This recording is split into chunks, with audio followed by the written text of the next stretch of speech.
ना तो आई ने बेटा ने याद बात क्यों नहीं, ना तो पति पत्नी के निपीरी, ना माँ बाप के बेटा के निपीरी, ना भाई बहन के निपीरी, अब तो के तो सांवरा के और के भगत के निपीरी।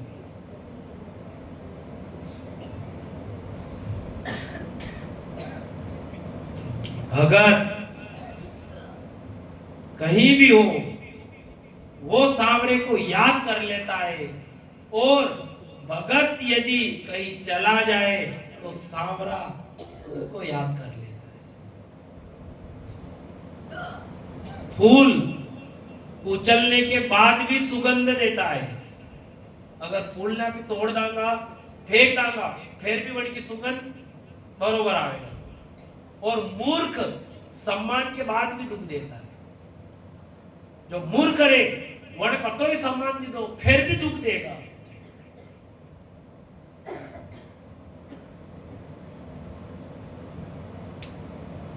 जो ज्यादा बोले, जो ज्यादा गांव में जाओ ज्यादा पक पक करे, मुंह यो कर तू 50 घर का के हट भाग, कोई वक्त नहीं है इसकी बोलने की, कह तो ही रे नहीं। जो घर परिवार कहेगा एक सदस्य की चलती है, जो गांव में ज्यादा मेरी मेरी करता है उसकी घर में नहीं चलती। जो मौन रहे वो मौनी बन गए, जो चुप रहे वो मुनि बन गए, और मुनि की सबको आस होती है। महात्मा भजन करते किमार लगाकर क्यों करते, कुछ नहीं बने तो जो भजन कर रहा है उसके दर्शन करो तो भी पुण्य है, जो भजन कर रहा है उसके दर्शन करो, क्यों ये भी पुण्य है अपना। तभी तो ये साधु महात्मा हिमालय की गुफाओं में जाकर क्यों तपस्या करते हैं। अब कुंभ का मेला में देखा होगा आपने, के क्या भगवान जाने इतनी भीड़ इकट्ठी हुई ना, बात एक भी नजर नहीं आया बड़ा भी। क्यों? क्योंकि वो मुनि बन गए, मौन धारण कर लिया है। अगर घर में झगड़ा हो रहा है, पति पत्नी में झगड़ा हो रहा है, अगर एक मौन धारण कर ले तो वो झगड़ा कभी नहीं होता। बोलो होवे? पहला सास बहू के झगड़ों में तो यह बात हटे अधूरी छुट्टी है। सास बहू के झगड़ों में तो कायदा पत्रिका भी जत्री वणा दोई की मलावे, अत्री पत्रिका हऊ की न वहू की भी मलानी चाहिए। का घरे तो वणा दोई की दादा रेणु ये तो बाहर रहे वैसी। अच्छा एक बात और पूछी ना आपकी पछे या बात पूरी करा, रात धर्म थी बता जो कमाई करवा हुक्म बाहर जावे कि आप जाओ, बोलो वे जानी आप भी जाओ। घर को देख रेख करनी सब कौन करे? आप करे। ईमानदारी थी अपने मन में जो होगन कहीं नहीं की थी, जो कपड़ा वड़ा के ज्यादा है कि थके ना तो भगवान जो भी करे ठीक है, भगवान ने बढ़िया करियो। जो कमाई को साधन आपके हाथ में दी दो, आपके हाथ में दी देता तो वहां के सड्डी बनियान कहीं पड़ा पड़ता, कोई विचार करना पड़ता है क्या थी लेना हो का। ये तो काम ऐसा है कि एक ब्यूटी पार्लर पे क्या तो 10,000 को बढ़ जाओ तो फिर उसके परगाम जानो मांडा में जो जानो ही जा तो 10 दिन पहला की था मारे मांडा में जानो तो जाओ के कपड़ा क्या है तो कहीं गोदरेज डकार कहीं कर नहीं देती।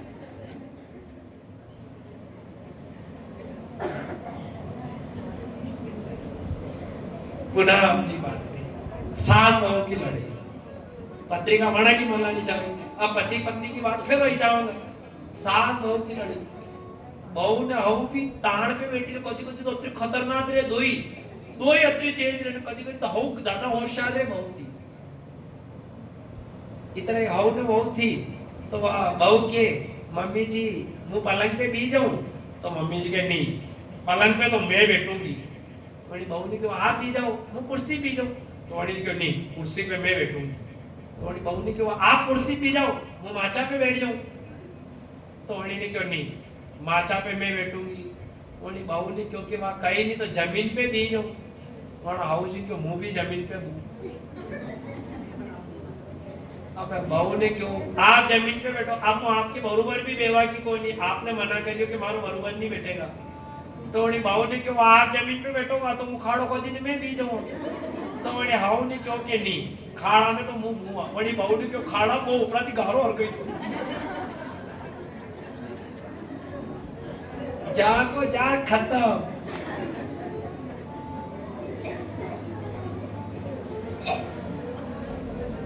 घर में विवाद के समय पुरुष गुंगा होना, स्त्री बेरी होनी अगर सीख जाए उस घर में कभी बिगाड़ा नहीं हो सकता।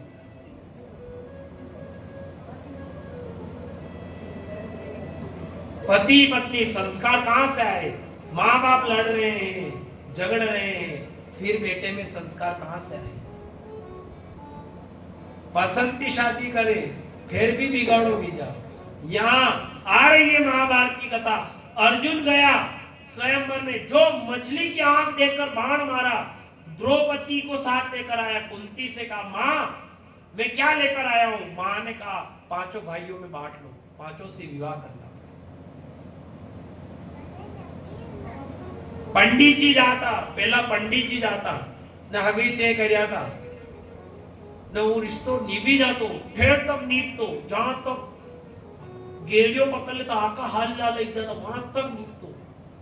अगर पसंद की शादी करे ने 6 महीना में बदली जा।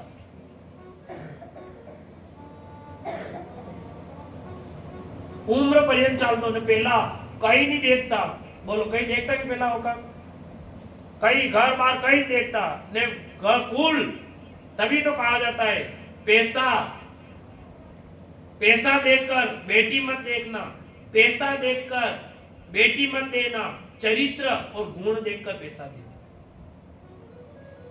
अबे आज आवेगा देखो लेटरिन बाथरूम है क्या? नहीं तो थारी सोरी की लेटरिन बाथरूम में रहेगा भी रेणु तो घर में है के घर देख के हाँ हाँ लेटरिन बाथरूम है क्या? नहीं हाँ लेटरिन बाथरूम है नहीं पूछना तो ये चाहिए आपके घर में पूजा कक्ष है कि नहीं, मेरी बेटी पूजा करेगी। जावेगा खेती कतरी के 10-12 बीघा है खेती है और हमारी बेटी खेती नहीं जाएगा तो थारी बेटी क्या ब्यूटी पार्लर में जाएगा? डांडा है पर हमारी छोरी पोटा नहीं नाकेगा तो थारी छोरी की बाटा नाकेगा, कई करेगा।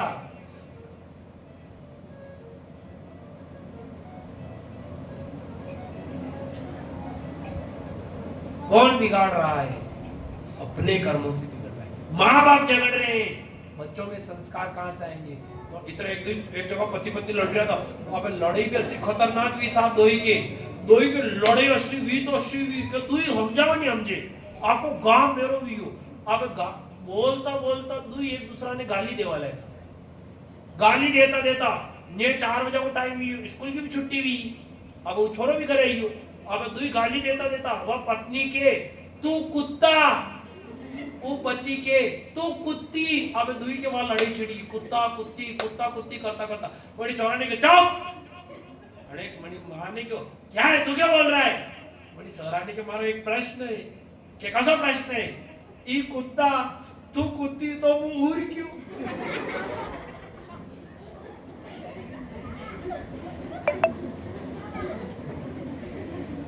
कर्म अपने गलत है और भगवान को दोष दे तो कहां से आएगा?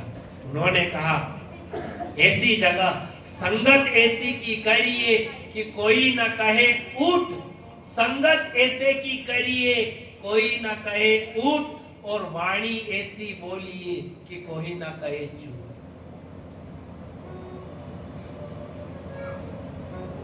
नारद जी ने कहा हे व्यास जी होना था जो हो गया, भगवान का भजन करो। ये तो था तो निकल गया, अब भगवान का वर्णन करो। और भागवत जी की बताई तो भागवत स्टार्ट हो, भागवत शुरू होने से पहले भी महाभारत की कथा आती है। और वही महाभारत पांडवों को कौरवों ने जुए में लगाया, छोटा सा महल बनाया था भगवान ने पांडवों के लिए। और महल भी बनाया तो ऐसा बनाया कि दीवार में दरवाजा और दरवाजे में दीवार। जो जाए जो घुसे माथा फूटे, कीमार समझकर जाए नौदी माथो टकराए, नौदी माथो फूटे। विचार में यह कसो महल बनायो, एक महल बनाया सुंदर छोटा महल ने अच्छो बनाया। वो कर्ण गया, दुर्योधन से कहा दुर्योधन चलो वहां देखो भगवान ने कैसी रचना करी इन पांडवों के लिए। दुर्योधन आया और जैसे दरवाजा समझकर जाने लगा, कर्ण ने कहा दीवार में चलो, दुर्योधन ने कहा माथा फोड़ाएगा, और जैसे ही जाके दरवाजे में टकराया सिर फूटा और फिर गिर पड़ा। और जैसे दीवार के अंदर प्रवेश किया और दुर्योधन अंदर चला गया। अब अंदर गया तो जहां फर्श वहां पानी नजर आए, और जहां पानी वहां फर्श नजर आए। जहां पानी देखा वहां दुर्योधन अपने कपड़े ऊंचे कर निकला, और जहां पानी नहीं था वहां कपड़े छोड़े, और दुर्योधन जैसे ही पानी में गिरा ऊपर द्रौपदी झरोखे से हंसने लगी। भीम ने मुंह दबाया, चुप हो जा, ये बोलने का समय नहीं है। द्रौपदी ने क्यों खाया वरना रीजो, पर क्या वरना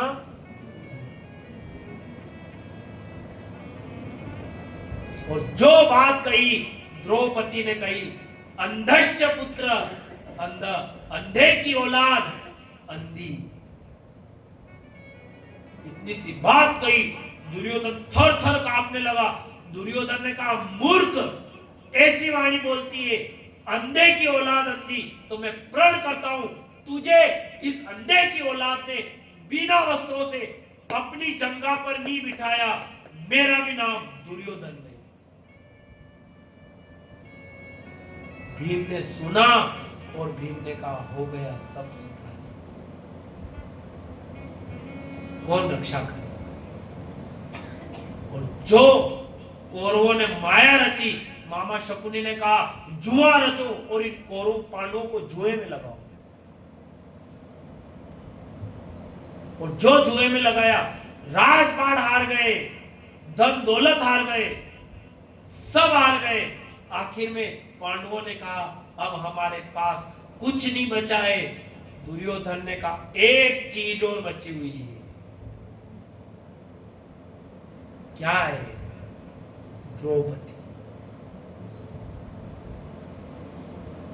पांडवों ने कहा अरे वो तो हमारी पत्नी है, उसे कैसे दांव पे लगा दे। दुर्योधन ने कहा अगर किस्मत चमक गई तो एक द्रौपदी पर मैं सारा राजपाट, धन दौलत, ऐशो आराम, ये मेरा राजपाट भी सब पांडवों दांव पे लगाता हूं। तुम एक द्रौपदी लगाओ, मैं सब कुछ दांव पे लगाता हूं। जब ये बात सुनी, पांडवों ने दांव लगाया और एक दांव ऐसा डला जिससे पांडव द्रौपदी को भी हार गए।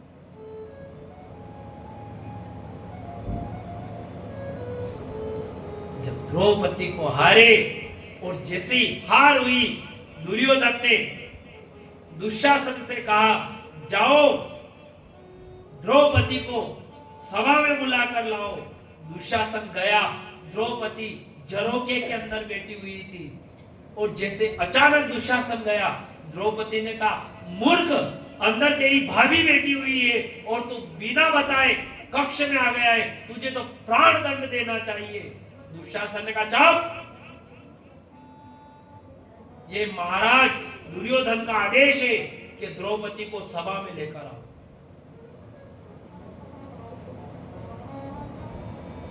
और जैसे ही आए, द्रौपदी ने समझाया, नहीं समझा, यहां तक तो ठीक, अगर दुशासन बुला कर ले जाता तो भी ठीक रहता, हाथ पकड़ लेता तो भी कोई नहीं थी, पर दुशासन ने द्रौपदी के केश को पकड़ा, घसीटा और ले गया सभा में, बीच सभा में डाली। पूरी सभा भरी हुई है, बड़े बड़े दुर्गांत शूरवीर बैठे हुए हैं, भीष्म पितामह, द्रोणाचार्य, कर्ण आदि आदि बड़े बड़े दुर्गांत शूरवीर बैठे हुए हैं। दुशासन ने कहा, दुर्योधन ने कहा दुशासन खींच इसकी साड़ी, बिना वस्त्र के कर, आज द्रौपदी को मैं अपनी जगह पे बैठा।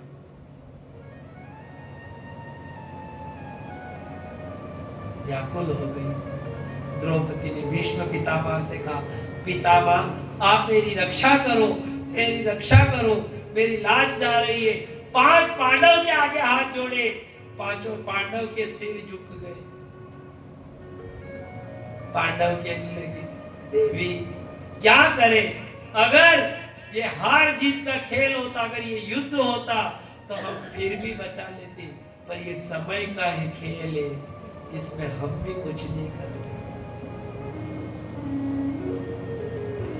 जो व्याकुल हुई साहब भीष्म पितामह के सामने हाथ जोड़ने लगी, पितामह से कहने लगी, पितामह आप पिता हो और किसी बेटी की लाज आए ये पिता कभी नहीं देखता है, हे पितामह आप रक्षा करो।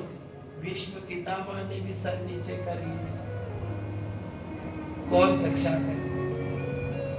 द्रोणाचार्य के आगे गई, गुरु से जाकर कहने लगी, ए गुरुदेव मेरी रक्षा करो, आप धर्म बचाने वाले हो, ये ऐसा कर रहे हैं, मेरा क्या होगा। गुरु द्रोणाचार्य ने भी सिर नीचे कर लिया। दुशासन ने साड़ी पकड़ी, जो खींचने लगा। द्रौपदी ने कहा अब कोई नहीं आएगा। द्रौपदी ने हाथ जोड़े, भगवान कृष्ण की आस करी। भगवान से द्रौपदी कहने लगी, मेरा क्या बिगड़ेगा गिरधारी। द्रौपदी व्याकुल हो गई,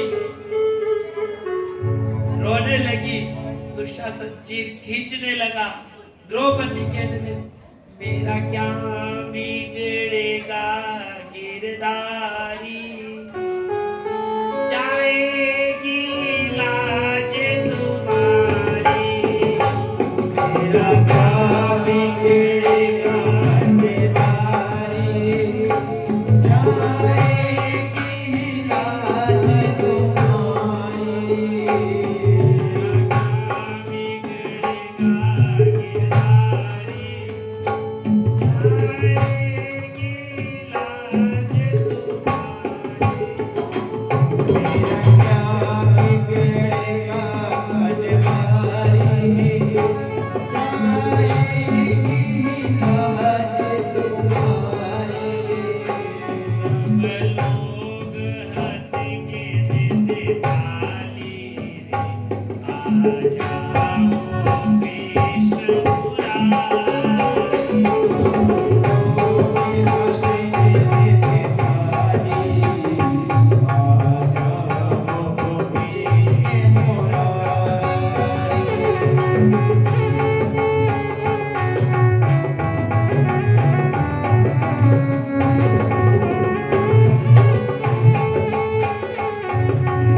तेरी उंगली में चोट लगी थी, सब पटरानियां कोई कपड़ा ढूंढने लगी, कोई कपड़ा लाओ, कोई कपड़ा लाओ। द्रौपदी ने साड़ी फाड़ी, हाथ में बांधने लगी। भगवान ने कहा, अरे बेटा ये क्या किया तूने, इतना महंगा वस्त्र फाड़ दिया। द्रौपदी कहने लगी, ओ कान्हा क्या करे, ये क्या करे, इतना महंगा वस्त्र। भगवान द्रौपदी कहने लगी, लहू जो हाथ से बहे तेरे। व्याकुल हो गए। भगवान ने कहा, तुझे नी फाड़ना था। या राधा थी, रुक्मण थी, 8-8 पटरानियां खड़ी हुई, किसी ने नहीं फाड़ी, तूने अपनी साड़ी क्यों फाड़ी? वो बहन कहने लगी, लहू जो हाथ से बहे तेरे, तो भाड़ में जाए ये साड़ी। एक साड़ी की क्या बात करे, करोड़ों की साड़ी फाड़ी। हे कान्हा, तू एक साड़ी की क्या बात करे, करोड़ों साड़ियां कुर्बान कर दूं मैं, अगर तेरा कुर्बान। कान्हा, कहा जाता है कि सबसे नाजुक चमड़ी डॉक्टर गले की बताता है। अगर तेरी उंगली का खून बंद नहीं हो तो मैं अपने गले की चमड़ी काटकर तेरी उंगली पर बांध।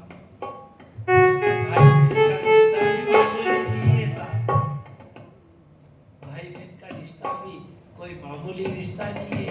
बहन में वितना पड़ती है, बहन में वितना पड़ती है। वो भाई रोटी खाने बैठे, उसके कवानी उतरे सामने, वो अटक जाता है। वो कहता है, अरे हो ना हो, मेरी बहन में कोई वितना पड़ी है, आज भोजन अच्छा नहीं लग रहा है। और बहन, भाई बहन कितना भी झगड़ा करे, सबसे पहले बहन आस करती है तो अपने भाई की आस करती है।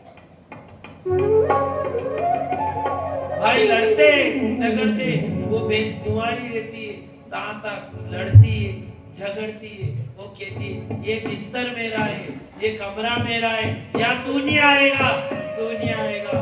पर जैसे ही विदाई का टाइम आता है, वो बहन अपने भाई से कहती है, भैया मुझे तेरा कुछ नहीं चाहिए, ये सब तेरा है, मैं जा रही हूँ। तब वो भाई भी कहता है, अरे जो चाहिए वो ले ले, पर ए बहन तू मत जा। माँ बाप एक समय के लिए, तब माँ फिर भी समझ जाती है। वो पिता खूब दौड़ भाग करता है, बेटी का विवाह का समय आए उससे पहले कितना भी गरीब से गरीब बाप हो, वो खूब दौड़ भाग करे, खूब दौड़ भाग करे, खूब कमाए। वो गांव वाले के इतना क्यों दौड़ भाग कर रहा है? वो पिता कहता है, मेरी बेटी का विवाह बड़े धूमधाम से करूंगा, बड़े धूमधाम से करूंगा। पर जब बेटी का विवाह हो जाता है, विवाह हुआ और जैसे विदाई का समय आता है, वो पिता घर का एक कोना देखकर बैठ जाता है। वो व्याकुल हो जाता है। वो कहता है, अरे तुमने खूब कमाई करी, अच्छा विवाह किया, चलो बेटी जा रही है। वो पिता कहता है, मैं खूब कमा लूं, सब दे दूं, सब देख सकता हूं, पर मेरी बेटी की विदाई नहीं देख सकता। माँ रोती है, वो भाई रोता है। वो पिता कहता है, भगवान ऐसा नहीं हो, कहीं ससुराल वाले ऐसे मिल जाए कि बेटी को पूरी जिंदगी दुख देखना पड़े। आस करती है, माँ बाप चले जाते हैं, उसके बाद बहन की आस भी रहती है तो भाई से जुड़ जाती है। वो बहन कहती है, दादा ना तो आपकी साड़ी चाहिए, ना आपकी धन दौलत, कुछ नहीं चाहिए, पर जब मैं पुकारूं तब आप आ जाए। जब द्रौपदी ने पट्टी बांधी, भगवान कृष्ण घर आए। घर आकर सिंहासन पर बैठे बैठे उस पट्टी का एक एक धागा निकालकर भगवान गिनने लगे। रुक्मिणी ने कहा, अरे कहीं पागल तो नहीं हो गए, ये क्या कर रहे हो? भगवान ने कहा, मैं कर्जा देख रहा हूँ, मेरी बहन का कितना कर्जा हुआ है। एक एक पट्टी निकालने लगे। द्रौपदी साड़ी खींचा रही है, भगवान से कहने लगी, क्या भूल गए बनवारी, जब उंगली कटी तुम्हारी, क्या भूल गए बनवारी, जब उंगली कटी तुम्हारी, क्या भूल गए वो गिरारी,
Hare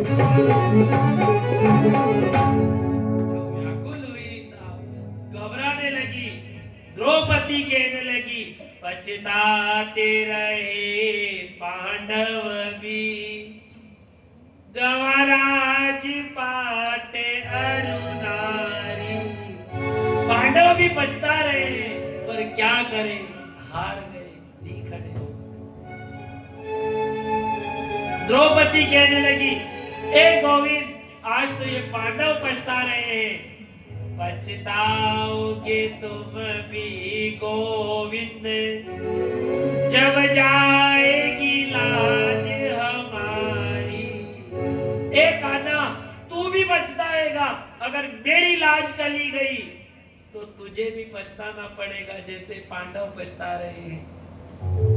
अगर लाज जाने के बाद तू आए तो मत आना, कैसे देखोगे बहन उगाड़ी रे, आ जाओ कृष्ण मुरारी। जो पुकार करी द्रौपदी ने, जो पुकार करी, भगवान कृष्ण चल दिए। जैसे ही चले, चप्पल का ठिकाना नहीं है, अंगोछे का ठिकाना नहीं है भगवान को। और जैसे ही चले तो कहने वालों ने कहा, रुक जाओ, तुम नहीं जाओगे। भगवान ने कहा, क्यों? तुम्हारी बहन बर्तन छूने जैसी स्थिति में नहीं है। जब द्रौपदी की लाज जा रही थी, तब द्रौपदी मासिक धर्म में द्रौपदी किसी भी बर्तन को हाथ लगाने जैसी स्थिति में नहीं थी।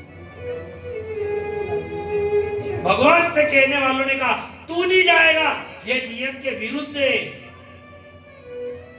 तुझे द्रौपदी छूने जैसी स्थिति में नहीं है, तू द्रौपदी के हाथ लगाए, ये नियम नहीं कहता है। भगवान ने कहा, भाड़ में जाए नियम, तुम्हारा नियम तब कहा गया था। मेरी बहन की लाज जा रही है, तुम्हारे नियम के चक्कर में पड़ूंगा तो मेरी बहन की लाज चली जाएगी। किसी नियम को नहीं मानता।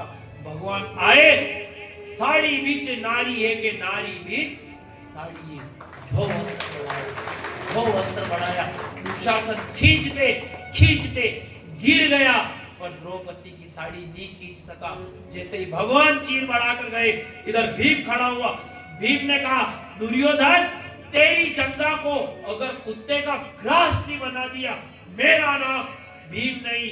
भगवान द्रौपदी ने क्यों, बी जाओ, अबे दादागिरी करवाती कहीं नहीं वे, यह तो बचाने वाला था जो बच गई, नहीं तो किसी को मुंह दिखाने जैसे नहीं रहते। और भगवान हमेशा पांडवों ने भगवान को याद किया है, पर जब पांडव ये जुए में लगे तब भगवान भी व्याकुल हुए। भगवान इधर से उधर घूमने लगे थे कि पांडव आज पहली बार जुए में लग रहे हैं और पांडवों ने मुझे याद नहीं किया।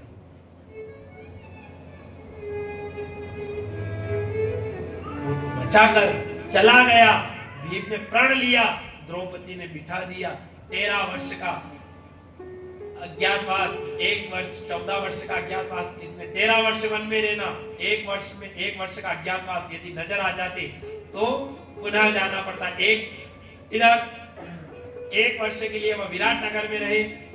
13 वर्ष के लिए जब वन को गए, उन्होंने वनवास में जाकर रहने लगे, तब भी दुर्योधन को तब भी तसल्ली नहीं हुई। दुर्योधन ने 10,000 महात्मा जैसे दुर्वासा ऋषि को कहा, जाओ ध्यान लगाओ, कहां पांडव है, वहां जाकर देखो और उनके घर जाकर भोजन करके आओ। अब दुर्वासा ऋषि को नियम असो तो साहब कि दुर्वासा ऋषि ने जो भी निकलता, अभी दुर्वासा ऋषि 10 हाथ दूर रहता, दूर थी राम राम करता। का दुर्वासा ऋषि देखता न, मजा की बात की जल लीन होती, श्राप दे देता, कोई मेरे नहीं जाता साहब बनाए। अब जैसे ही दुर्योधन ने कहा, जाओ 10,000 महात्मा को ले जाओ, पांडवों के वहां भोजन करके आओ, ये बात कही। इधर युधिष्ठिर जी महाराज आए। दुर्वासा ऋषि ने कहा, देखो तुम्हारे यहाँ कल 10,000 महात्मा भोजन करने आएंगे। अब साहब मना कर दे तो भी लफड़ो, का मना करियो कि खुद ही श्राप देवी तो। युधिष्ठिर जी ने हाथ जोड़े, क्यों पधार जो साहब। अब व्याकुल हुए, व्याकुल वेता वेता घर आया। अब घर आने जैसे ही द्रौपदी ने व्याकुलता को कारण पूछो तो युधिष्ठिर जी महाराज कहवा लगा कि दुर्वासा ऋषि मिला था और 10,000 महात्मा का भोजन का निमंत्रण अपने घर दिया है।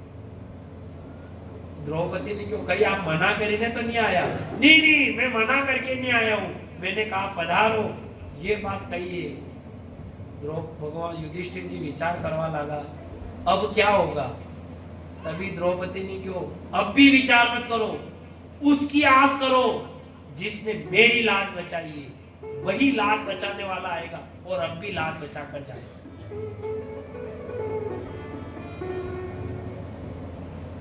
तभी तो कहा जाता है चांदनी के बिना रात कैसी,